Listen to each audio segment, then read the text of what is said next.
We all see past, drafts and trades that make you think, okay, these are flashy moves, but we really need to establish, building blocks. And so right now we're building for the future. I'm really happy. With your comment about, I read earlier in the press release about this being a bonus coming out on the movie that you're getting ready to.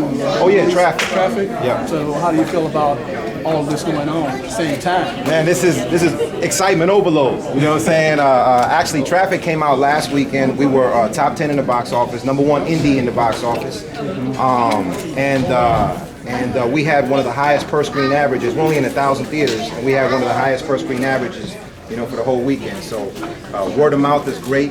I feel like it has that same, feeling as Get Out did when it came out. Get Out started slow and it was a slow burn that just kept going because of word of mouth. Right. And people are talking about our movie, so we really can't ask for more than that. Just, except people tweet about it. Once you see it, talk about it, tweet about it, post about it. Tell your friends on Facebook to go see it because it's a good movie and it has a message.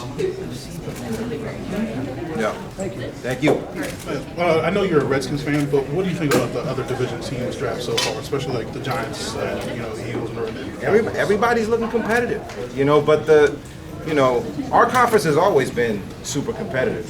I always feel like even when we may not have the best records, compared to some of the other ones, when we play each other, it's do or die. It literally is a bloodbath. So I'm really happy with our picks. I'm really focused on what we're doing.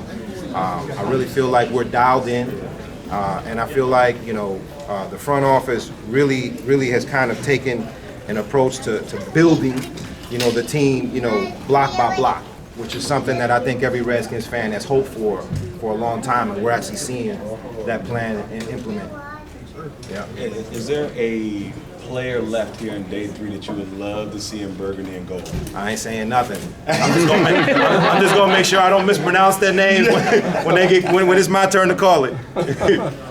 Laz, can you talk about being a lifelong Redskins fan and your favorite moment about being a fan? I grew up during the Joe Theismann, John Riggins, Art Monk, Gary Clark era.